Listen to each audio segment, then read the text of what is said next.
அப்படின்னு சொல்லவே முடியாது. இப்போ சர்வேல எடுக்காமல சர்வேல எடுக்கும்போது பாப்பீங்க. அப்ப என்ன சொல்றாங்கன்னா இந்த பர்சன்ட் இந்த பர்சன்ட் தான் இவ்வளோ இருக்கும், இல்ல இந்த டிசீஸால பாதிக்கப்பட்டவங்க இந்த பர்சன்ட்ல இருந்து இந்த பர்சன்ட்க்கு உங்களுக்கு ஒரு ரேஞ்சா தான் கொடுப்பாங்களே தவிர அக்யூரசி இருக்காது. இன்னைக்குமே ஸ்டாட்டிஸ்டிக்ஸ்ல அக்யூரேட்டா இதுதான் அப்படின்னு இருக்கவே இருக்காது. இப்போ நான் ஒரு எக்ஸாம்பிள் சொன்னேன், ரைஸ் குக் ஆனது அந்த சாம்பிளை வச்சு பாப்புலேஷனை சொல்லலாம்னு சொன்னேன். ஆனா எல்லா இடத்துலையுமே அது பாசிபிள் இல்லை. இப்போ ஃபார் எக்ஸாம்பிள் ஒரு பாப்புலேஷன்ல வந்து ஹைட் நம்ம டிட்டர்மைன் பண்றதுன்னு வச்சுக்கோமே, அப்போ நம்ம சாம்பிளா நம்ம இத்தனை பேர் அப்படின்னு செலக்ட் பண்ணி நம்ம அவங்களுக்கு மட்டும் டிஃபைன் பண்றோம், அவங்களோட ஹைட்டை மட்டும் நம்ம அனலைஸ் பண்றோம். அதை வச்சு ஹோல் பாப்புலேஷனுக்குமே மேபி கரெக்டா இருக்கலாம், மேபி கரெக்டா இருக்கலாம், ஆனா கண்டிப்பா கரெக்டா இருக்கணும் அப்படின்றது கிடையாது. கண்டிப்பா அந்த டிட்டர்மைன் கன்க்ளூஷன் தான் அப்படின்னு கிடையாது. புரியுதா? அதனால நம்ம ஒவ்வொரு இதையுமே டெஸ்ட் பண்ணி தான் பார்க்கணும், கரெக்டா இருக்குமா இருக்காதா அப்படின்னு டெஸ்ட் பண்ணி தான் பார்க்கணும். புரியுதா? நெக்ஸ்ட் என்னன்னா the population sample. population என்ன சொல்லிருக்கேன்? டோட்டல் sample அதுல ஒரு selected part. Okay, for example population இப்போ பர்టిక్యులர் ஏரியால உள்ள women அப்படின்னு சொல்லி டோட்டல் பாப்புலேஷன் எடுத்துட்டேன் வச்சுக்கோங்க. சாம்பிள்னா அதுல வந்து நான் 200 women கூட நான் செலக்ட் பண்றேன் சாம்பிள். அப்போ பர்టిక్యులரா நான் செலக்ட் பண்ற ஏரியா அதுதான் சாம்பிள். ஓகேவா? இப்போ இந்த டேட்டால என்ன தெரியுதா? நியூ என்னது? Mean variance standard deviation. பாப்புலேஷனுக்கான மீன் வேரியன்ஸ் ஸ்டாண்டர்ட் டீவியேஷன் இப்படி நோட்டேஷன் கொடுத்து சரியா? சாம்பிளுக்கான மீன் வேரியன்ஸ் ஸ்டாண்டர்ட் டீவியேஷன் வந்து இப்படி நோட்டேஷன் சாம்பிள். புரியுதா?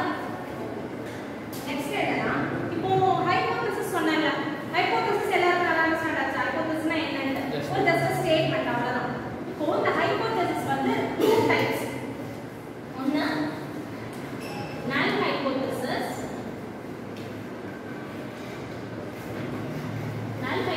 இன்னொன்னு alternate hypothesis.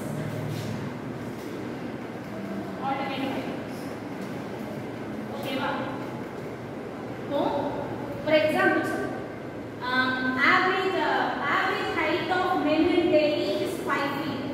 இப்படின்னு ஒரு ஹைபோதசிஸ் கொடுத்துருக்காங்க. ஜஸ்ட் ஸ்டேட்மெண்ட் கொடுத்துருக்காங்க. இது ட்ரூவா ஃபால்ஸா, ப்ரூஃப் இருக்கா இல்லையா நமக்கு எதுவுமே தெரியாது. ஓகேவா? அப்போ அந்த ஸ்டேட்மெண்ட் வந்து சப்போஸ் ட்ரூவா இருந்துச்சு அப்படின்னா அந்த ஹைபோதசிஸ்க்கு நேம் வந்து null hypothesis. புரியுதா? அது ட்ரூவா ஃபால்ஸா நம்ம தான் டெஸ்ட் பண்ணி கண்டுபிடிக்கணும். அது ப்ராப்ளம்ல வரும், இனிமே வரும். சரியா? அப்படி நம்ம டெஸ்ட் பண்ணி கண்டுபிடிச்சதுல அது ட்ரூ தான், ஆமா, அப்போ ஆவரேஜ் ஹைட் வந்து 5, average height of men in Delhi வந்து 5 feet தான், அதுல எந்த சேஞ்சஸும் இல்ல, ட்ரூ தான் அப்படின்னா அந்த ஹைபோதசிஸ் வந்து null hypothesis. சப்போஸ் ஹைபோதசிஸ் கொடுத்துட்டாங்க தானே, உங்களுக்கு என்ன ஹைபோதசிஸ் கொடுத்துட்டாங்க? Average height of men in Delhi is 5 feet. இதெல்லாம் ஹைபோதசிஸ் கொடுத்துட்டாங்க. அது ட்ரூவா இருக்குதுன்னா null hypothesis. சப்போஸ் அப்படி கிடையாது, அப்படி ஃபால்ஸ் கான்ட்ராடிக்டரியா தான் உனக்கு வந்து ரிசல்ட் கிடைக்குது, இல்ல அப்படிலாம் கிடையாது, 5 feetலாம் கிடையாது அப்படின்னு கான்ட்ராடிக்ஷனா ரிசல்ட் வந்துச்சுன்னா அப்போ அந்த ஹைபோதசிஸ் வந்து ஆல்டர்னேட் ஹைபோதசிஸ். புரியுதா? null ஹைபோதசிஸ்க்கு நேர் ஆப்போசிட் தான் ஆல்டர்னேட் ஹைபோதசிஸ். இதுல என்ன ஹைபோதசிஸ் இருக்கோ அதுக்கு அப்படியே ஆப்போசிட் தான் இதுல வரும். இது ஆமா அப்படின்னா இது இல்லன்னு. புரியுதா? இதுதான் two types of hypothesis. Okay, next என்னன்னா null ஹைபோதசிஸ் எப்படி நோட்டேஷன் கொடுப்போம்னா H0. இது வந்து H1. இப்போ ஃபார் எக்ஸாம்பிள் என்ன சொல்லலாம்னா, இப்போ இதுக்கு வந்து நியூ பெரிய மீன் இருக்குன்னு வச்சுக்கோங்க. மீன் வந்து ஈக்குவல் டு சம் கான்ஸ்டன்ட். எனக்கு வந்து நேச்சுரலா என்ன சொல்லியிருக்கேன்னா average height of men in Delhi is 5 feet. This 5 feet. And the 5 feet is என்னோட நியூ நாட் வச்சிருக்கேன். அங்க கொடுத்துக்கிறது வந்து அவங்க கொடுத்துக்கிறது இந்த ஹைபோதசிஸ் வந்து அவங்க. ஓகேவா? அப்போ இதை நான் வந்து நியூ நாட் எடுத்துக்கிறேன். ஆவரேஜ் தானே, ஆவரேஜ்னா என்ன மீன் வேல்யூ தான். மீன் வேல்யூ நியூ நாட் எடுத்தது நான் 5 எடுத்துக்கிறேன். இப்போ எனக்கு அந்த அப்சர்வ்டு மீன் நான் ரெண்டாவது கால்குலேட் பண்றேன். இது வந்து கொடுத்துக்கிறது நான் கால்குலேட் பண்ற எனக்கு ஆவரேஜ் வேல்யூவும் இதுக்கு ஈக்குவலா தான் வருது. ரெண்டுமே சேம் தான்.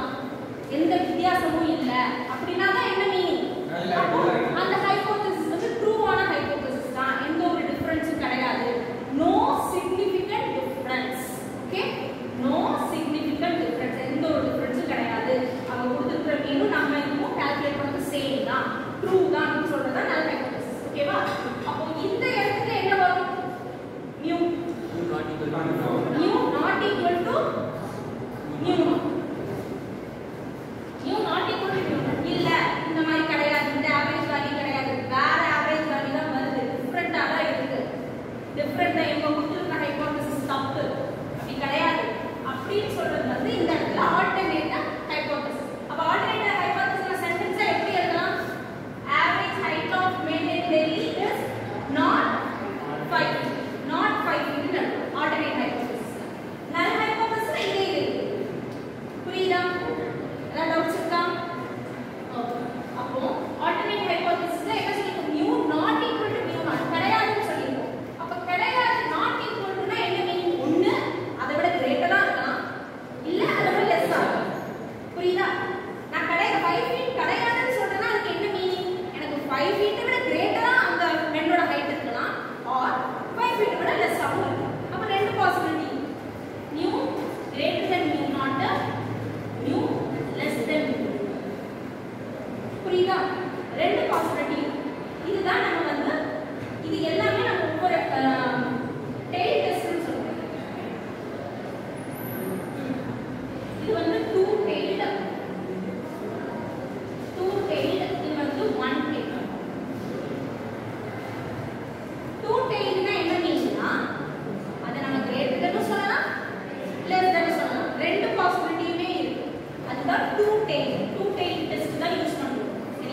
critical region, right? Okay. என்னன்னா இதுதான் மெயின் hypothesis testing. நம்ம ஒவ்வொரு hypothesis டெஸ்ட் தான் பண்றோம். டெஸ்ட் பண்ணி ட்ரூவா இல்லையா அப்படிங்கறதெல்லாம் கண்டுபிடிக்கணும். ஓகேவா? ஃபர்ஸ்ட் அதுக்கு என்ன எடுக்கணும்னா சாம்பிள் எடுக்கணும். சாம்பிள் எடுக்கணும். ஏன்னா நமக்கு ஒரு டோட்டல் பாப்புலேஷன் இருக்குமா? டோட்டல் பாப்புலேஷன் எனக்கு இவ்ளோ ஏரியால இவ்ளோ பேர் இருக்காங்க அப்படினா டோட்டல் பாப்புலேஷன்ல இருக்கும். அப்பனா நீ அதுல நீ ஒரு பர்టిక్యులர் ஹைபோதசிஸ் கொடுத்துட்டாங்க. நீ டெஸ்ட் பண்ணனும்னா எல்லாத்தையும் யூஸ் பண்ணி பண்ண முடியாது. அதுல இருந்து நீ சாம்பிள் எடுத்து தான் பண்ண முடியும். அது பாப்புலேஷனா இருக்கட்டும் இல்ல மெட்டீரியலா இருக்கட்டும் என்னவா இருக்கட்டும்.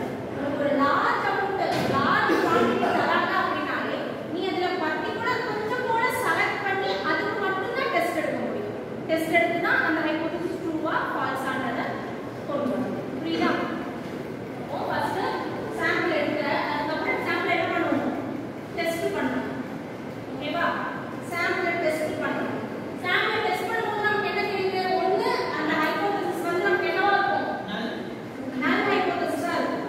நல் ஹைபோதசிஸ்னா என்ன இருக்கும்? நம்ம முடிஞ்சது கரெக்ட் ட்ரூ தான் அப்படின்னு நம்ம சொல்றதுக்கான சப்போஸ் கான்ட்ரடிக்ஷனா நமக்கு வந்து ரிசல்ட் கிடைச்சது. நீ டெஸ்ட் பண்ணல கான்ட்ரடிக்ஷனா கிடைச்சது நம்ம சொன்னா ஹைபோதசிஸ் கிடைக்காது அப்படினா என்ன சொல்றது? ஆல்டர்னேட்டிவ். புரியுதா? புரியுதா? டவுட்ஸ் இருக்கா? இருக்கும். இப்போ இனிமே வரது ஃபுல்லா இப்படிதான். ஒரு டெஸ்ட் சாம்பிள் ஒரு டெஸ்ட் நல்லா கேட்கோங்க. சாம்பிள் எடுக்கறல அந்த சாம்பிள் வந்து லார்ஜ் சாம்பிளாவும் இருக்கலாம் ஸ்மால் சாம்பிளாவும் டூ டைப்ஸ் இருக்கு. n greater than 30 30 தாண்டி n இருந்தது அப்படினா ஃபார் எக்ஸாம்பிள் 700 people 910 இப்படி 30 தாண்டி உனக்கு வந்து n இருந்தது அப்படினா லார்ஜ் 30 க்கு உள்ளதா இருக்கு n அப்படினா ஸ்மால் லார்ஜ் சாம்பிளை டெஸ்ட் பண்றதுக்கு பர்టిక్యులர் டெஸ்ட் இருக்கு. ஸ்மால் சாம்பிளை டெஸ்ட் பண்றதுக்கு பர்టిక్యుலர் டெஸ்ட். புரியுதா?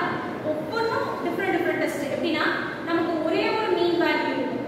இப்போ இதே மாதிரி நமக்கு ஒரே ஒரு மீன் வேல்யூ இருக்கும். அதை வச்சு கண்டுபிடிக்கிறது சிங்கிள் மீன் டெஸ்ட்னு ஒன்று இருக்கு. அப்புறம் ரெண்டு மீன் வேல்யூ இருக்கும். அப்போ அதுக்கு டிஃபரன்ஸ் வச்சு கண்டுபிடிப்போம். இப்படி நிறைய டெஸ்ட் இருக்கு. நம்ம ஒவ்வொரு டெஸ்ட்டையும் ஸ்டெப் பை ஸ்டெப் பார்ப்போம். ஒவ்வொன்றுலையும் ப்ராப்ளம். ஓகேவா? இது வரைக்கும் தான் நோட்ஸ் இருக்கா? லார்ஜ் சாம்பிள் பக்கத்துல n greater than கொடுத்தாலே இருக்கோங்க.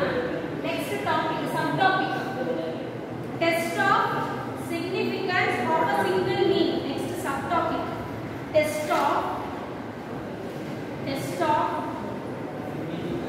significance of a single mean. இந்த ஒரே ஒரு மீன் வேல்யூ தான் சிங்கிள் மீன்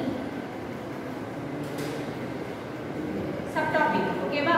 இப்போ டாபிக் உள்ள எடுப்போம். Listen. Two types of sample, large sample, small sample ரெண்டு இருக்கு. ஃபர்ஸ்ட் நம்ம large sample ஒவ்வொண்ணா டெஸ்ட் இது பண்ணி பார்க்க போறோம். இப்போ large sample n greater than 30. First என்ன வேணும் நமக்கு? ஹைபோதசிஸ் தான் வேணும். ஓகேவா? அப்ப நம்ம கொடுத்திருக்க ஹைபோதசிஸ்ல நல் ஹைபோதசிஸ்னா என்ன? ஆல்டர்னேட்டிவ் ஹைபோதசிஸ்னா என்னன்னு எழுதுவோம். அவங்க கொடுத்திருக்க ஃபேக்ட் அப்படியே எழுதலாம் நல் ஹைபோதசிஸ். அதுக்கு கான்ட்ராடிக்ஷனா எழுதலாம் alternative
tins of coconut oil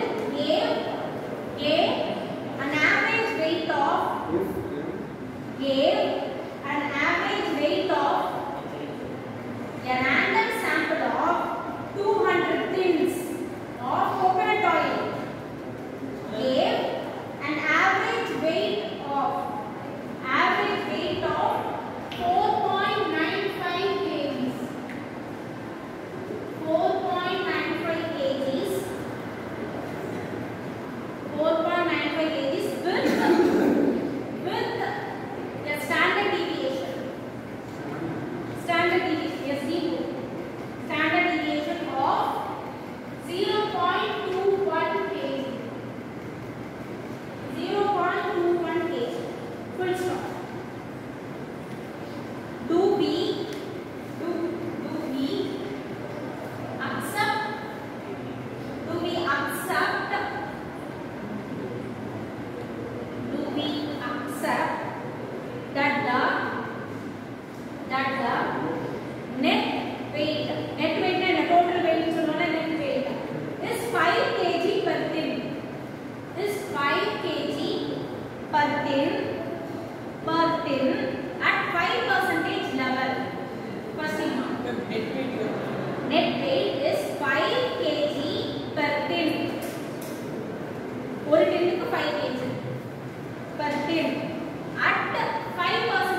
okay அப்ப கிரிட்டிக்கல் வேல்யூ அதோட செட் ஸ்கோர் வேல்யூ இருக்கு இப்போ நம்ம என்ன செய்ய போறோம் இந்த ஹைபோதீசிஸ் ட்ரூவா இல்லையா அக்செப்ட் பண்ணலாமா ரிஜெக்ட் பண்ணலாமான்றது மெயின் ரிசல்ட்டே இதுதான் நம்ம கால்குலேட் பண்ண வேல்யூ மாடுலஸ் போடணும் இன்னைக்கு நெகட்டிவ் அதாவது z ன்றது -∞ ல இருந்து ∞ வரைக்கும் அந்த டயக்ராம் தான் நமக்கு -∞ ல இருந்து ∞ வரைக்கும் z தான் நமக்கு ஞாபகம் இருக்கா -∞ ல ∞ ஆனா நம்ம வேல்யூ கம்பேர் பண்ணும்போது மைனஸ் எடுத்துறோம் அதனால தான் மாடுலஸ் z இப்போ பிளஸ்ஸா இருந்தா பிரச்சனை இல்ல மாடுலஸ் போட்டா பிளஸ் தான் மைனஸ் வேல்யூ போட்டா பிளஸ் ஆகும் அவ்வளவுதான் அப்ப பிளஸ் 3.36 இப்போ இது z ஆல்பாவோட அதிகமா இருக்கா கம்மியா இருக்கா அதிகமா இருக்குன்றதுனால தான் நம்ம நல் ஹைபோதீசிஸை ரிஜெக்ட் பண்ணிட்டோம் இந்த இடத்துல எந்த ஹைபோதீசிஸ் வின் பண்ணிருக்கு ஆல்டர்னேட்டிவ் ஹைபோதீசிஸ் தான் வின் பண்ணிருக்கு அப்போ இந்த ஹைபோதீசிஸ் நடக்கல ஃபால்ஸ் அதான் சொல்றோம் hence it cannot accept that the weight is 5 kg அதிகமா இருந்தாலும் கம்மியா இருந்தாலும் z ஆல்பா